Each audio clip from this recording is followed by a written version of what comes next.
Welcome to our channel. If you want to maximize value from trial coupons found in retail product packaging, follow these step-by-step instructions to ensure you don't miss these hidden promotional opportunities. Step 1. When purchasing products, especially electronics, software, games, or entertainment items, carefully examine all packaging materials before recycling, as coupons are often tucked in unexpected locations. Step 2. Look for trial coupons inside box flaps, printed on protective wrapping, attached to instruction manuals, or included as separate promotional inserts in the package. Step 3. Read the trial coupon completely before attempting to redeem it, noting the expiration date, eligible services, and any restrictions such as new users only.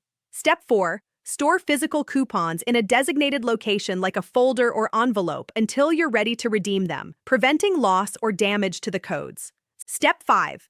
Visit the redemption website printed on the coupon, which is typically a unique URL that leads directly to the activation page for the trial offer. Step 6. Enter the coupon code exactly as printed, being careful with similar-looking characters like zeros versus letter O or ones versus letter I. Step 7. Complete any additional registration requirements, which may include creating an account with the service provider or linking the trial to an existing account. Step 8. Verify that your trial has been successfully activated by checking your account status and set a reminder for when the trial period will end. Don't forget to like this video and subscribe to our channel.